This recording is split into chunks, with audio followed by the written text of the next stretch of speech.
entre sociedade, academia e o conhecimento, e a gente tem que ter maneiras de abrir janelas e portas para que essas distâncias se tornem menores, cada vez mais. Eu costumo dizer que, às vezes me perguntam por que a gente faz esse tipo de trabalho, e existem várias respostas, mas uma que eu gosto recorrentemente de dar é que não é verdade que as pessoas não gostam de ciência, elas simplesmente não conhecem ciência.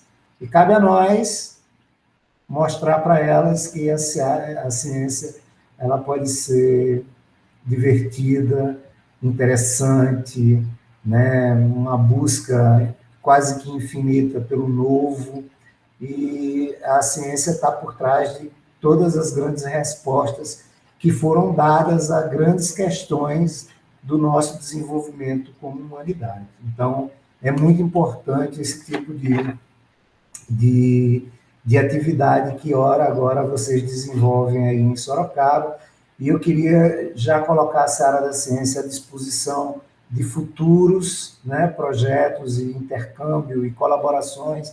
Para a gente é sempre um prazer, da mesma forma que a gente tira a universidade de dentro dos muros, a gente tem que tirar a Seara de dentro do estado do Ceará. Então, toda a oportunidade que surge, a Seara sempre vai, de uma forma ou de outra, dentro das nossas possibilidades, claro, contribuir. O Silas tinha me facultado a possibilidade de 2 estilos de seminários, pelo que eu tinha entendido.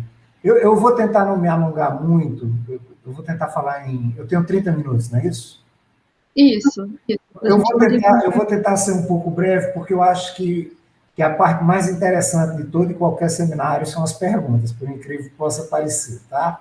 A gente aprende mais com as perguntas do que com o palestrante em si, se ele puder responder as perguntas, claro. Então, eu vou pedir para a Ana botar a foto 1, enquanto eu falo aqui um pouquinho sobre a Seara. Oi? Pronto. Esse é o nosso prédio localizado na Universidade Federal do Ceará. Então, olha só, esse texto que eu vou discutir com vocês foi um texto que eu preparei para um seminário parecido, um encontro parecido que teve esse ano aqui na universidade, feito pelo Museu de Arte da Universidade Federal do Ceará, que é o MAUC, que completou 60 anos, e eles me pediram para falar sobre a Seara. Aí eu pensei para um lado, pensei para o outro, falei assim, eu vou falar sobre a Seara da Ciência no ano de 2020. O título é um pouquinho diferente, mas está dentro do contexto do título que a Ana e o Silas colocaram aí. Porque a gente falando da Seara em 2020, dá para vocês terem uma ideia do que a gente faz ao longo de toda a existência que a gente tem.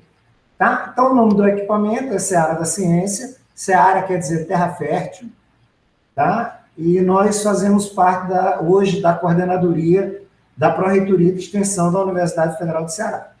Nem sempre foi assim, mas hoje é.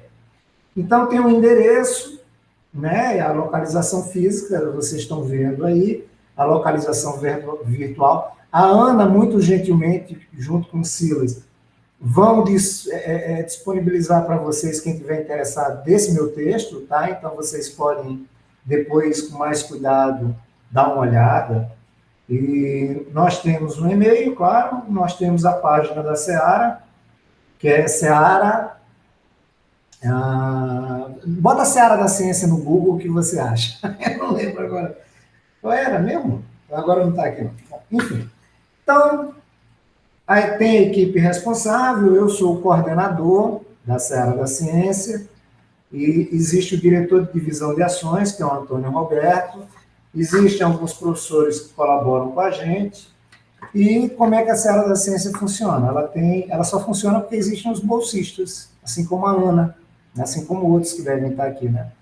Então, nós temos 13 bolsistas da Pró-Reitoria de Extensão, 14 bolsistas da Pró-Reitoria de Assistência Estudantil, Atividades Estudantis, acho que é isso aí, e temos 5 bolsistas da Secult Arte, porque também desenvolvemos, como irá ficar claro no decorrer da palestra, a parte de artes cênicas. Além disso, nós temos 2 bolsistas graduados num projeto que chama inovação tecnológica da Fundação Cearense de Amparo à Pesquisa, que é a nossa FAPESP, né? Já que vocês estão em São Paulo. Então, nós temos esses 2 bolsistas, foram monitores, um deles foi monitor da Seara, e depois ele se graduou e a gente conseguiu essa bolsa para ele, ele que nos ajuda a tocar a parte de teatro, e o outro rapaz, que é um doutor em engenharia elétrica, ele já chegou para cá, já terminou o doutorado, e ele cuida da parte de astronomia, como eu irei falar. Tá bom? Então, vamos falar agora um pouquinho da Seara, para vocês terem ideia. A Seara da Ciência, que é o equipamento de divulgação e educação científica da Universidade Federal do Ceará, foi criada como um órgão suplementar. Um órgão suplementar de uma Universidade Federal, ele é ligado diretamente ao gabinete do reitor, tá? Então, quando ele foi criado em dezembro de 99, a gente era ligado diretamente ao gabinete do reitor. Então, não havia ninguém entre mim e o reitor, né? O diretor da época, né? Que é o professor Marcos Lara. E aí, o novo reitor decidiu, existiam muitos órgãos suplementares, ele fez uma pequena reforma e a gente foi, digamos assim, alojados agora na Pró-Reitoria de Extensão, que era o lugar mais natural para receber um projeto extensionista, e a Seara da Ciência é basicamente um projeto extensionista, tá bom? Então, em dezembro de 2020, através de uma outra resolução, a Seara começa a fazer, eu faço parte da Pró-Reitoria de Extensão, a PREX, de nossa universidade.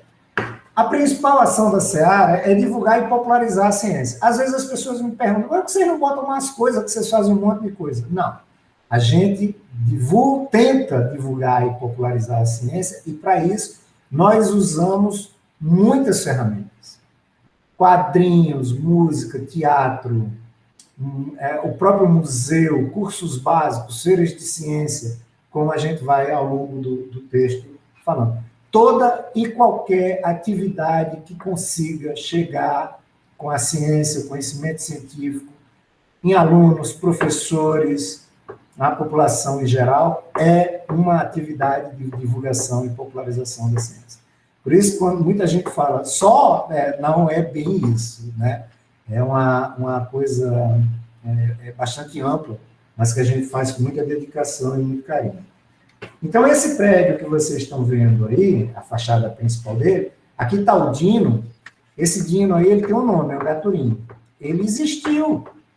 Ele é originário aqui do Cariri cearense. Há milhões e milhões de anos atrás, esse rapaz, ele andava aqui sobre o solo cearense. Não aqui, onde ele está no prédio, porque ele morava muito longe daqui. E apesar de toda essa arcada dentária, não sei se vocês conseguem ver, e do tamanho, né, que aqui só está a cabeça dele, era vegetariano, né? O nosso mascote.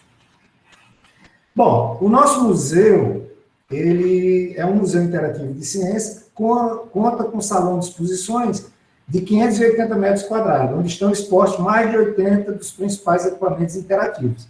Existem, a boa parte dos equipamentos para você ver acontecer alguma coisa, se você puxar uma cordinha, apertar um pedal, ligar uma chave, apertar um interruptor, mas existem outros equipamentos também que são contemplativos, mas a maioria é interativo. O aluno, para ver o que a gente está querendo que ele veja com naquele experimento, o equipamento, ele tem que realizar algum tipo de ação.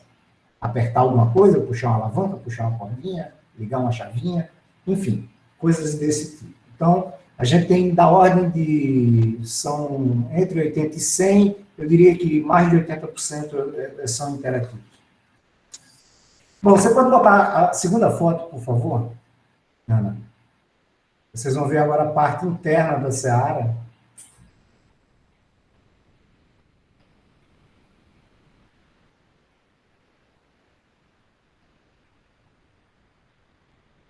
Pronto, aqui estão os equipamentos que eu me referi, e aqui tem um dos nossos, da menina dos nossos olhos, que é a nossa baleiazinha, que é o esqueleto, é uma cachalote, né? Então,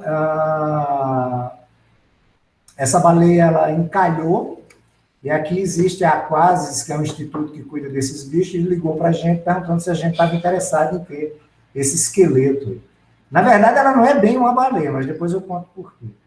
Então, a gente foi, a gente foi, e aí a turma toda fez o resgate, e aí tem todo o trabalho de montagem e tal, e ela é uma grande atração o pessoal que nos visita. Existem vários outros experimentos de ótica, de mecânica, existem alguns experimentos de exposição de biologia. Biologia é uma coisa que a gente tem mais dificuldade, vocês que, aos alunos e aos presentes ligados na área de biologia, porque, embora muitas coisas se mexam, para botar num salão é complicado, muitas degradam, outras demoram muito.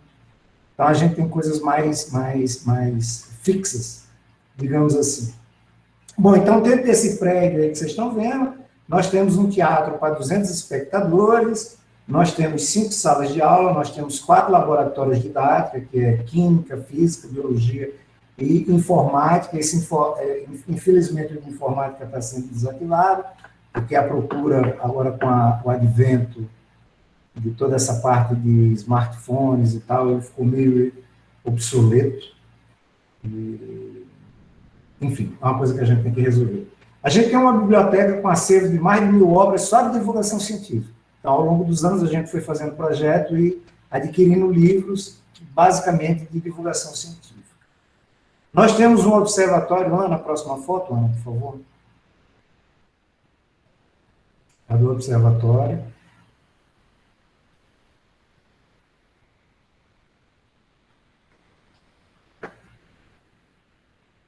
Bom, o nome do observatório, está aí o nosso observatório, tem a cúpula aqui, essa cúpula ela abre, tá? Chama-se Ferruccio Ginelli. O Ceará ele tem uma tradição, eu sou paraibano, mas o Ceará tem uma tradição muito grande em astronomia amadora, devido a 2 grandes nomes, o Rubens de Azevedo, que dá no meu planetário, que fica na praia, se alguém aqui tiver a oportunidade de vir visitar Fortaleza, não esqueçam de ir ao planetário. E quando a gente fez o observatório, que é o único observatório da Universidade Federal do Ceará, a gente resolveu prestigiar e homenagear o segundo grande pai da astronomia cearense, digamos assim, que é o Ferruccio Ginelli. Como o nome está dizendo, é um italiano que veio no começo do século passado, junto com a família, ele ainda era muito pequenininho quando ele chegou, e ele era um engenheiro mecânico com raríssima habilidade, e ele construiu vários telescópios e ensinou no bairro que morava. Enfim, é uma história belíssima, mas isso aí é um capítulo à parte, né, do que a Ceará faz. Os grandes projetos que a Ceará desenvolve no observatório, eles são 2. Aqui do lado não dá para ver, mas tem umas passarelas, que é o teto das salas que ficam embaixo, né? E nós temos o projeto Céu da Ceará, que é para a comunidade, aberto, voltado 100% para a comunidade, que é à noite. Quando tem algum evento celeste, a gente divulga nas redes sociais, e o pessoal que vem caminhar no campus, ou correr, ou vem simplesmente passear, eles voltam, entram na Ceará, a entrada é gratuita, é tudo gratuito na Ceará, e aí eles vão na laje, vão até a laje, e através dos nossos telescópios portáteis, não esse grandão aqui, né? Quando dá para abrir a cúpula, a gente abre a cúpula, quando não dá, a gente não abre e vai os pequenininhos mesmo, mas dão conta do recado. E o pessoal consegue ver, né? Eu costumo dizer que existem 3 agentes de corrupção científica: nitrogênio líquido, telescópio e foguete. Pode ir em qualquer praça que você, de uma cidade do interior, com essas 3 coisas que você vai juntar gente: telescópio, foguete e nitrogênio líquido. Bom, enfim. Então, equipamentos... Sim, aí o outro projeto, que é tão importante quanto o Céu da Ceará, só que tem uma visibilidade e, digamos assim, uma relevância em termos de formação um pouco maior, é que, através do nosso observatório, nós treinamos os participantes para as Olimpíadas regionais, aí depois a etapa nacional e a etapa internacional da Olimpíada de Astronomia e Astronáutica. Nós já tivemos vários medalhistas, inclusive alunos nossos que foram treinados por nós, hoje estão no MIT, tem um que eu acho que está em Cornell, e tem vários espalhados, Unicamp, USP, enfim, tem também essa parte de que eles ganham relevância e aí são convidados a irem para outras universidades. Então, todo ano que tem a Olimpíada, nós treinamos os estudantes aqui, tanto na parte prática quanto na parte teórica. Bom, então vamos falar um pouquinho das atividades desenvolvidas. Tá? Então, artigos publicados, embora a Seara seja básica, ela foi pensada inicialmente como um museu, ao longo dos anos várias atividades foram acontecendo, então nós temos artigos publicados, nós temos 20 anos mais ou menos de existência, 22 anos.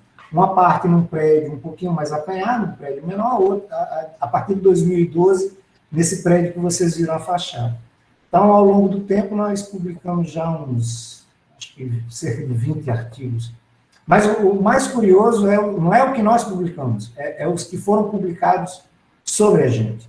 A Seara já foi tema de 8 teses de mestrado, 8 dissertações de mestrado, e de quase uma dezena de artigos publicados sobre a Seara.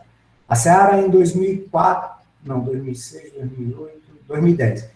2010, ela foi tema de um Globo Universitário, que era um programa que passava aos sábados, nem sei se existe ainda mais. Tá? Então, a gente trabalha mais como nós não somos um curso, né? Nós não somos tem um termo para isso que agora, uma unidade acadêmica, então a gente vai fazendo as coisas meio da maneira com que elas aparecem, e aí termina se propagando e pessoas vêm e tentam escrever mais sobre essa área do que nós conseguimos escrever. Uma das teses que eu lembrei agora foi a tese eu sou horrível para nome, Cibele, acho que é Cibele. Bom, se não for Cibele, eu corrijo depois. Ela fez aí no IEL da Unicamp. Então, ela veio e ela mergulhou. Ela é cearense, então ela veio porque ela estava aí em Campinas e veio fazer a tese sobre a Seara. Mas ela ficou 6 meses trabalhando dentro da Seara para presenciar o dia a dia. Escreveu a tese, depois voltou e defendeu aí no IEL, que é Instituto, o eu não lembro o que é, IEL é Linguística, eu acho. Bom, outras atividades que nós desenvolvemos são os cursos básicos, como eu mencionei. Esses cursos são gratuitos e voltados exclusivamente para alunos da escola pública. Nós temos um problema muito grande, que é na formação experimental dessa turma. Então, eles estudam física achando que é só no quadro que tem aqui. Eles nunca soltaram uma bolinha numa rampa, nunca fizeram nenhum experimento, mesmo um pêndulo simples. Então, a gente tenta preencher essa lacuna, tanto em física, quanto em química, quanto em biologia, quanto em matemática, quanto agora em astronomia. Como eu falei, a parte de informática está sendo deixada um pouquinho do lado. E o essencial aqui é eles descobrirem como fazer um experimento. Então, a gente tenta fugir daquele modelo de relatório que eu, particularmente, quando era aluno, detestava. É assim, pegue a bolinha número 1. Agora você pesa a bolinha número 1. Aí você anota a massa da bolinha número 1 na coluna 1. Aí vai fazendo aquilo. Não tem coluna, não tem balança, só tem as bolinhas. Eles vão ter que dar um jeito de pesar a bolinha, aí tem que usar a imaginação. Então, os cursos básicos, eles ficam interessantes por isso, que é uma descoberta a cada coisa que a gente pede para eles fazerem. São 600 alunos por ano, em duas grandes turmas de, assim, tem entrada no primeiro semestre, entrada no segundo semestre, 300 em cada, dá 600 alunos, geralmente do primeiro e do segundo ano do ensino médio. A gente já faz isso há mais de 10 anos, né? Eu diria até mais. Bom, eventos. Então, nós participamos sempre que somos convidados de todo e qualquer evento, a não ser que seja quase que impossível nós não participarmos, mas a gente participa de bastantes eventos. A Seara da Ciência patrocinou o primeiro campeonato de física online, porque a Olimpíada, além da Olimpíada de Física da escola pública e a Olimpíada de Física em geral, um ex-aluno da Seara veio com essa ideia muito boa de fazer um campeonato de física, e a Seara prestigiou. Então, sempre que dá, sempre que cabe dentro dos recursos, a gente tem o maior prazer em colaborar. Nós hospedamos durante muitos anos o Arte sob Microscópio. Existem vários laboratórios aqui na UFC que trabalham com microscopia, de uma maneira profissional, em termos de pesquisa. Eu me doutorei em física atômica e molecular, mas eu trabalhei boa parte da minha vida com espectroscopia de estado sólido, particularmente espectroscopia Raman. E essa espectroscopia com microscópios são microscópios eletrônicos, microscópio de varredura, são coisas mais sofisticadas. E entre um artigo e outro, o pessoal arranja tempo para fazer microscopia de coisas curiosas, e isso deu origem a uma grande e muito interessante exposição que vocês devem encontrar aí já na internet. Bom, exposições, nós como museu, nós hospedamos exposições temporárias e permanentes. Uma das permanentes é a Caatinga, ela foi financiada com dinheiro da Petrobras durante muitos anos. Ela não fazia parte da Seara, mas aí acabaram-se os recursos, não foi renovado o projeto, e o pessoal veio me procurar ver se a Seara não estaria disposta a colocar a exposição da Caatinga, né, no seu cardápio. E a gente arrumou um espaço, e hoje essa exposição da Caatinga, que é o bioma 100% nordestino, ele está... os visitantes têm acesso ao visitarem a Seara. Bom, itinerância, nós temos uma atividade muito forte de itinerância, nós somos convidados por colégios. Aquela história, se não dá para Maomé ir à montanha, a montanha tem que ir a Maomé. Então, não só no Ceará, mas a gente já foi em outros estados, a gente já foi, inclusive, em outros países, como na Guiana Inglesa, e foi uma experiência muito, muito, muito marcante, porque aquela região lá, ela é muito cultural demais da conta, né? É uma experiência muito rica. Então, a itinerância, nós atendemos a feiras de ciência, a Olimpíadas de colégio, a reunião de professores, enfim, que dá para a gente ir, a gente vai numa boa, sem problema nenhum, apresenta uma peça, seminários, o show da ciência, que aí na USP também tem, né? E eu acho que na UFSCar essa hora deve ter também. É muito comum com quem começa a divulgar, fazer aqueles truques de química, né, de física. Na verdade, não é truque, né? Os experimentos, né? Não tem truque. Mas parece que são, né? Bom, o núcleo de astronomia eu já falei. Você pode colocar a figura dos telescópios, por favor, Ana? Pronto, esses telescópios aqui, alguns, esses aqui não, eles são industriais, mas esse branquinho aqui foi feito pelo Ferrúcio, é de cano, PVC. E esse ano nós montamos, já se preparando para a retomada, quando todos saímos desse período aí muito, muito ruim que passamos, ainda estamos atravessando, mas já está, espero que esteja já no final, a gente recebeu em doações da família do Ginelli, e várias outras pessoas também se gostaram do projeto. A gente pegou uma sala, fez aqui um designzinho, e colocamos os museus que contam a história da astronomia no Ceará, astronomia amadora.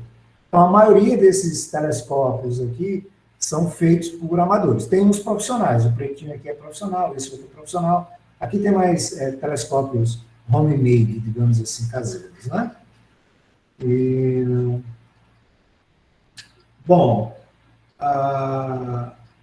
o núcleo de astronomia da Seara, ele faz aquelas duas atividades que eu falei anteriormente, mas a gente participa do campeonato de soltar foguete, enfim, agora a gente teve um projeto aprovado pela Agência Brasileira, Agência Espacial Brasileira, né? Nós fazemos transmissões à noite com um telescópio grande, que é todo acoplado, um sistema de câmera e de divulgação através das mídias, de eventos como a passagem de Saturno, enfim, é um departamento, não chega a ser um departamento, nós não somos um departamento, né?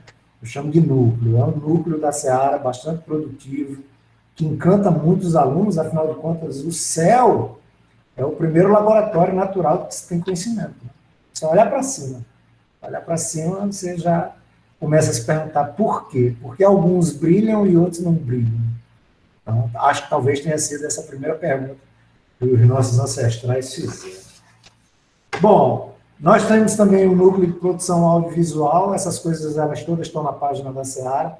E nós começamos a fazer filme há muito tempo atrás, e foi um dos motivos de eu ter vindo parar na Seara. Foi um projeto que eu aprovei, que era para fazer uns filmes que eu tinha pensado, e meio biográficos, assim. Isso foi ainda em 2007, 2008, eu creio. Mas hoje, aí, a gente fez de tudo, já um bocado, e mais recentemente animações. Então, tem várias animações lá no nosso site, se alguém quiser se interessar, pode ver. Bom, eu sou suspeito de falar, eu gosto de todas, mas uma em especial é sobre o grande Rodolfo Teófilo, que dá no meu bairro, é um dos grandes, digamos assim, ídolos da Seara da Ciência, o Rodolfo. O Rodolfo é o nosso Oswaldo Cruz, aqui do Ceará. Ele combateu a varíola que assolou no começo do século passado, matou muita gente, chegava a morrer 1.000 pessoas por dia. E ele não é folclore, é verdade, ele saía com a caneta tinteiro, não tinha tanta seringa, ele inoculava o vírusinho da varíola numa vaca, e aí dali ele pegava e fazia, sei lá o que diabo ele fazia, mas ele saía vacinando as pessoas com o bico da caneta tinteiro. Então, quando a gente quer fazer, a gente faz, né? Agora, às vezes a gente fica, não dá para fazer, tá difícil. Tá? Imagina o cara sair carregando uma vaca pelas ruas de Fortaleza e sair vacinando a população. Né?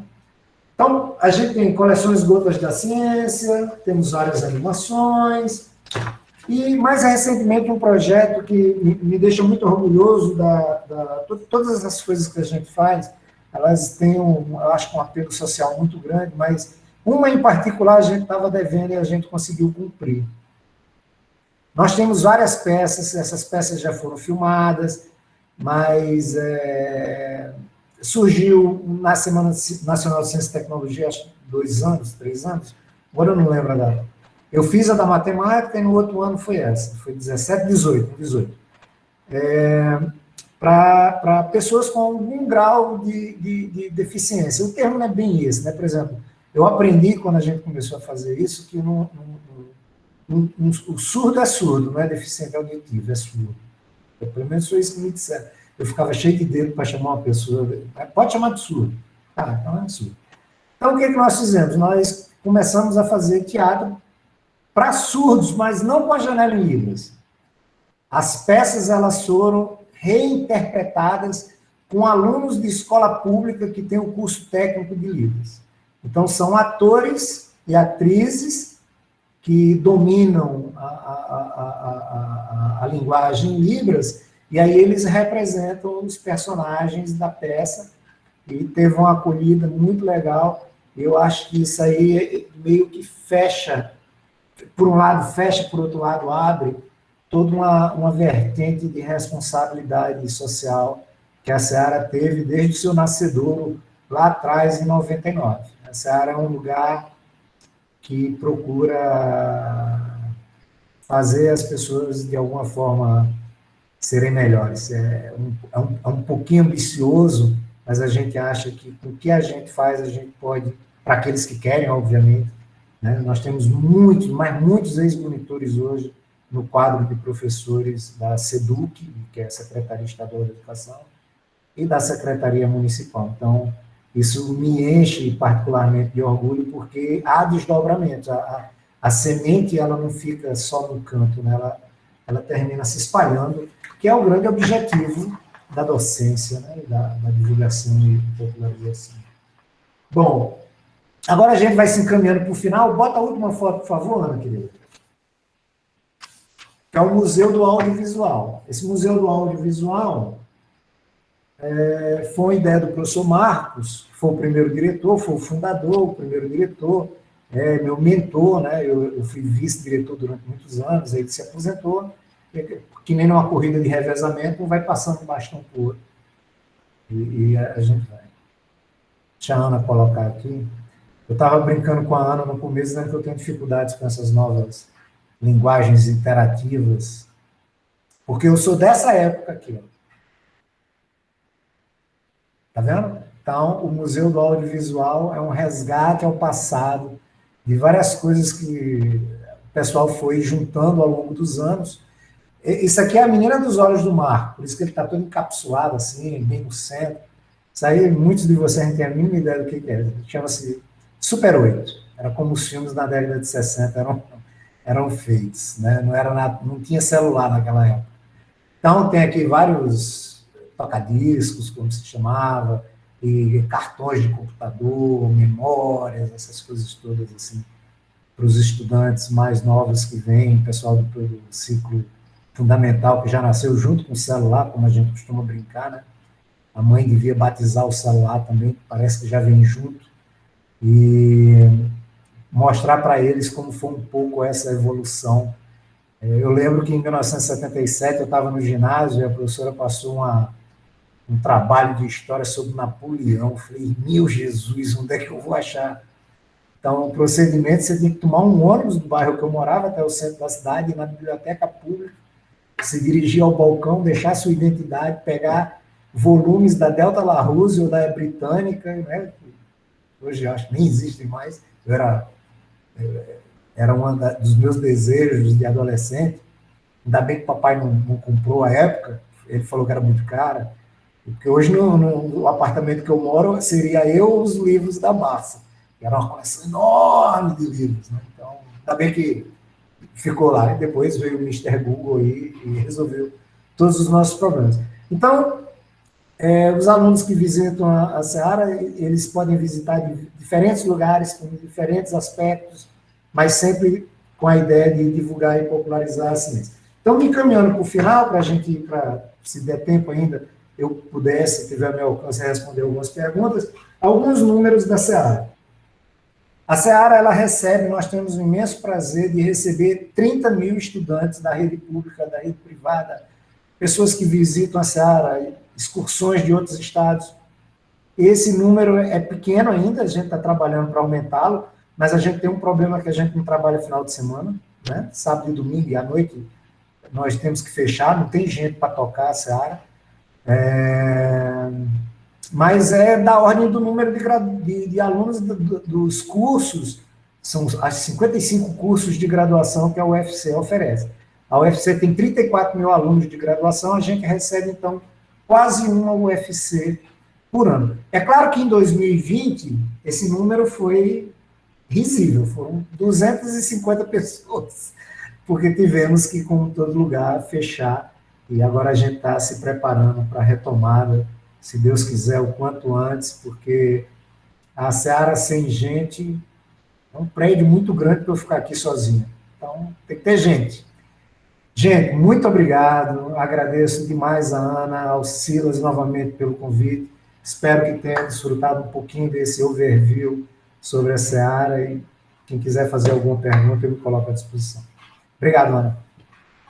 Imagina, eu que agradeço. Obrigada por ter compartilhado com a gente um pouquinho desse equipamento tão maravilhoso, que a gente todo mundo amou saber um pouco.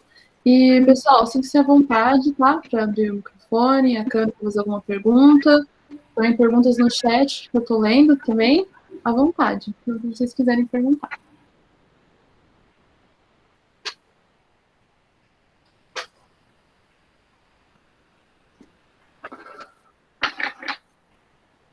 Uma pergunta da Beatriz. Ela amou conhecer mais sobre Seara e espera que sirva de inspiração para outras universidades. Nesse sentido, você conhece outras universidades com equipamentos como a Seara? Sim, sim. Essa história ela é muito legal, porque ela começa lá atrás com um cara chamado Enio Candotti, vocês não vão lembrar o nome, é um físico. Ele foi um dos grandes batalhadores pelas FAPs. Tinha a FAPESP, existiam muito poucas fundações de apoio. E aí, a partir da década de 90, houve, digamos assim, uma avalanche de criação das FAPs. E uma vez o Marcos, eu ainda estava no doutorado, 90, ainda era aluno, o Marcos encontrou com o Enio no ASBPC da vida e ele falou assim, bom, a gente já ganhou esse negócio da FAP, a gente já ganhou. Agora vamos para os museus de ciência, que era a outra bandeira dele, né? Então, desde a década de 90, vem sendo construído por muita gente, é muito complicado, né? Porque o recurso nunca é suficiente, nunca. Então, você tem que pegar uma nota de 100, assim, esticar para dar 1 metro, né? Para tentar ver se resolve os problemas. Mas Pernambuco começou dentro da universidade, o governo do estado abraçou, temos o Museu da PUC do Rio Grande do Sul, temos em São Carlos o CBCC, que é antes da Seara, agora no Maranhão começou com a Ilha da Ciência, que era um lugar pequenininho, agora eles ganharam um prédio muito bonito, muito, muito legal. Eu até gravei um vídeo, que a inauguração é amanhã, não vou poder estar lá, óbvio, mas gravei um vídeo para lá. Então, aos pouquinhos, está acontecendo com os museus de ciência o que aconteceu com as fundações de amparo. O quadro hoje é bom, eu diria que podia ser melhor, mas já foi pior. Então, estamos no lucro. Tá? A gente vai fazendo e outros vão surgindo. Se você olhar para cima no céu, tem muita estrela, sempre cabe mais uma. Então, quantos mais museus, melhor.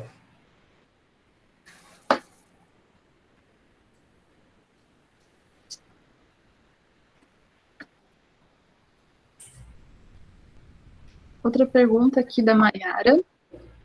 Ela agradece pelas informações e que planeja colocar a Seara como um roteiro de viagem para ela.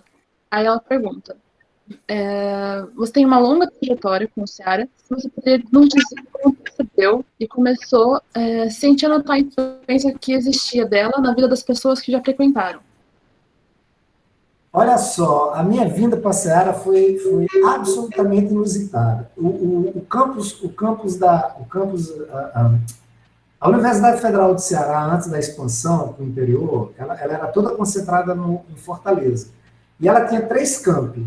Né? Ela tinha o campus da tecnologia e das ciências exatas, que é o PSI, que é onde fica a Seara, e onde fica o departamento que eu sou oriundo, lá na física.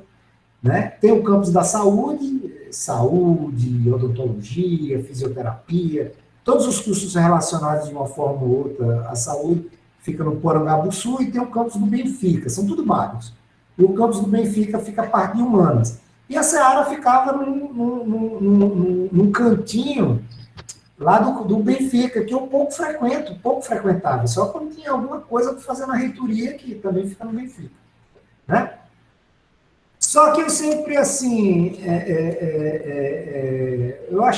eu sempre achei esse negócio do museu, interatividade, um negócio que pode ajudar bastante os estudantes. Eu tinha uma dificuldade enorme de geometria espacial. Eu tenho uma visão muito bidimensional, assim, em problemas de matemática, e aqueles modelos me ajudavam, sabe? Aquele negócio que vai botando bolinha, como tem lá na química, tal, aquilo me ajudava, porque aí eu conseguia enxergar.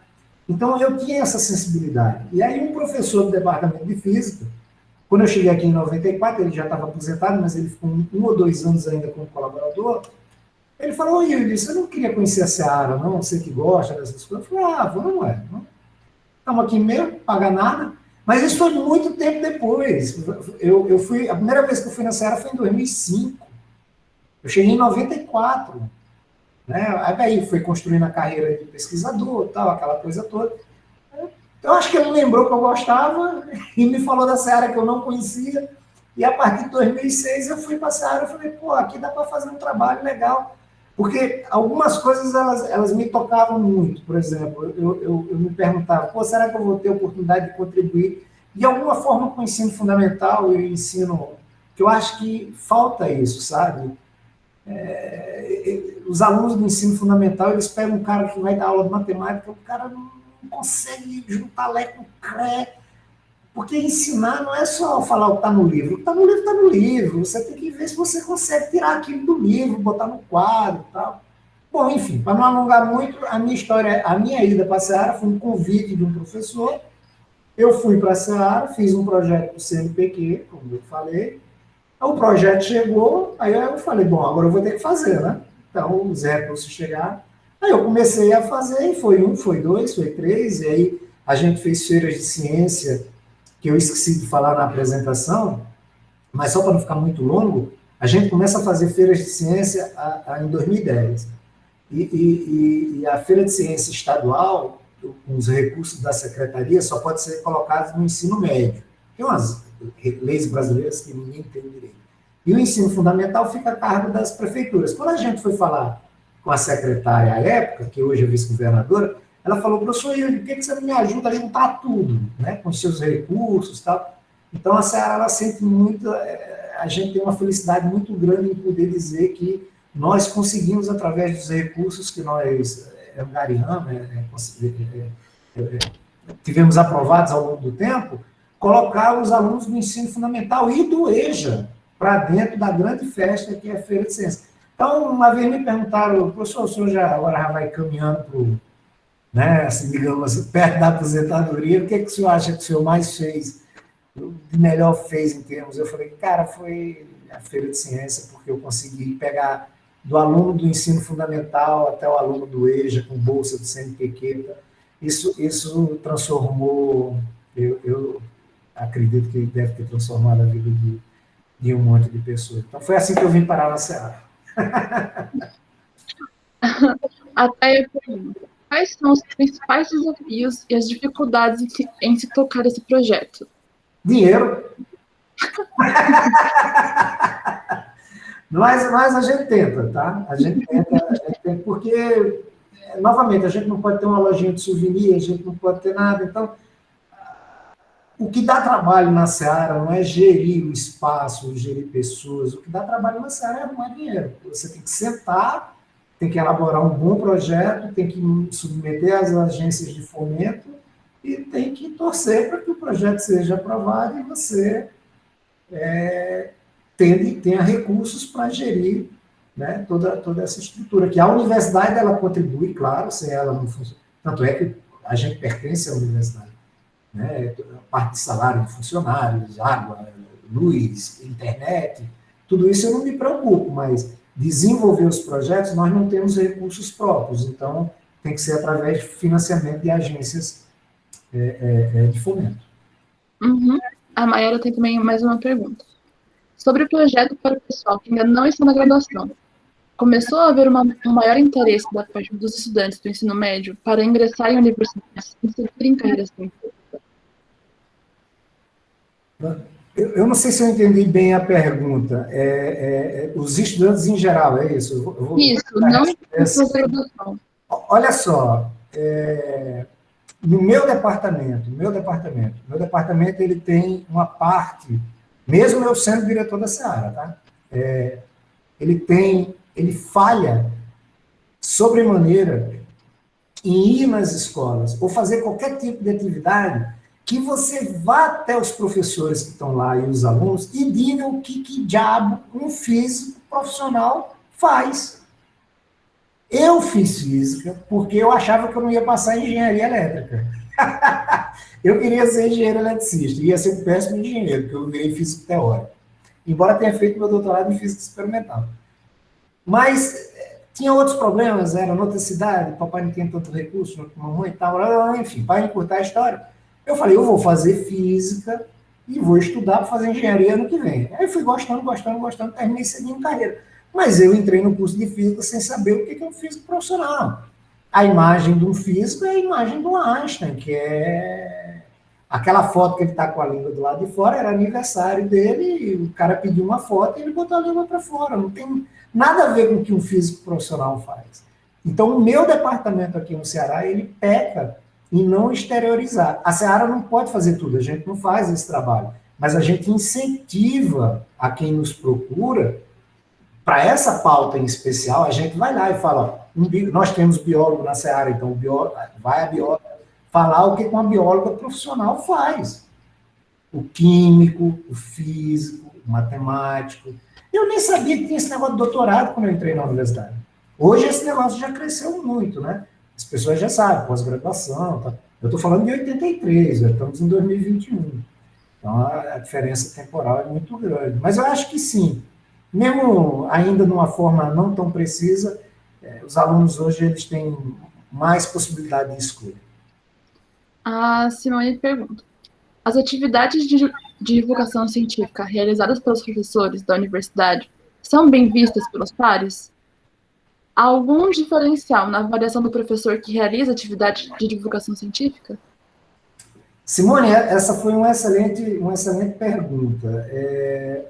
A divulgação científica ela já foi vista de forma mais atravessada, tá? Porque a nossa universidade, pela maneira com que ela foi construída a partir da década de 70, muita importância teve o número de artigos publicados. Então, Você era um bom profissional se você orientasse mestrado, orientasse doutorado, tivesse um monte de publicação, o seu curso ia aumentar de conceito na CAPES e tal. Quando as pessoas começaram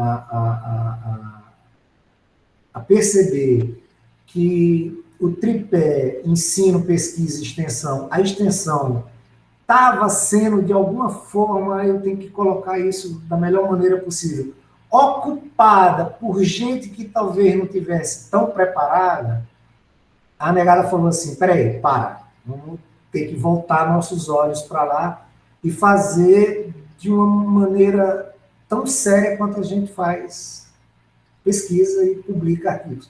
Porque, infelizmente, é verdade que muita gente falava assim, eu faço extensão, eu faço divulgação, eu faço ensino.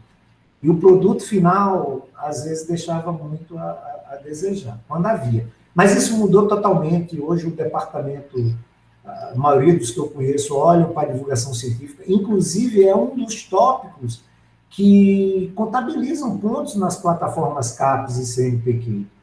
E está se tornando muito, muito importante, né? Hoje tem comitê assessor de divulgação científica no CNPq, que eu faço parte, o Marco já fez, hoje eu faço, no futuro o próximo diretor fará, porque ainda somos muito poucos, né? Mas as pessoas estão olhando com carinho e você também pergunta se tem uma...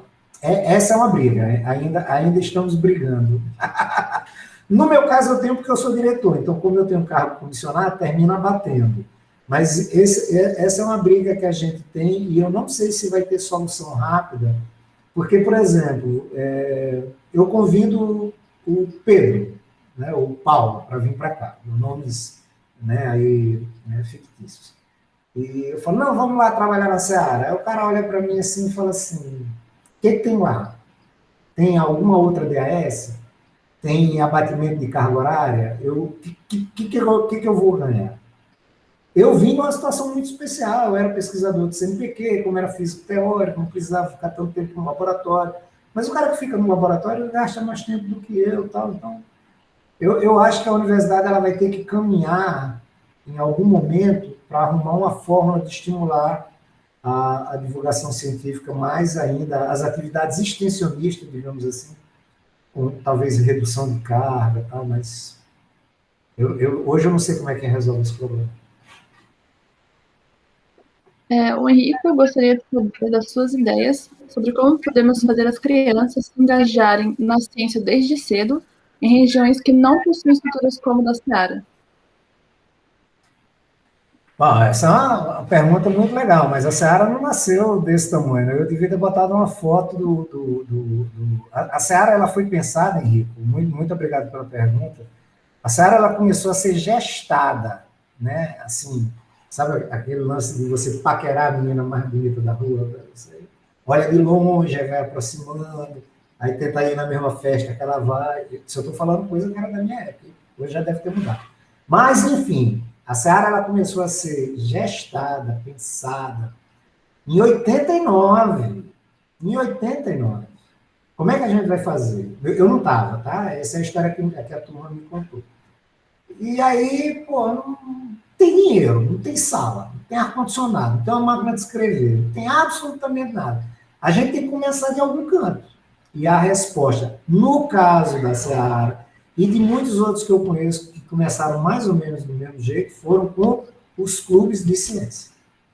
Então, a biologia tinha um clube de ciência, a química tinha um clube de ciência, a matemática tinha um clube de ciência, a física tinha outro, meia dúzia de experimentos aqui, meia dúzia de atividades ali, meia dúzia, quando juntou tudo já deu 24, esses 24 já foram para a Seara, e aí começa a somar, e daqui a pouco você começa a pedir espaço. Então, é difícil, não é fácil, mas tudo começa com pequenas iniciativas. Uma sala, alguns experimentos, muita divulgação, hoje facilitado por demais pelas redes sociais, e tentar...